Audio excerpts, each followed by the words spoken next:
Who are the Seventh-day Adventists? They are the follower of Jesus Christ or follower of subscribed Pharisee, the opposer of Jesus Christ.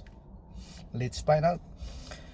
Jesus Christ doing everything in the day of Sabbath day, and he let unclean food and animals and unclean animals to be eat.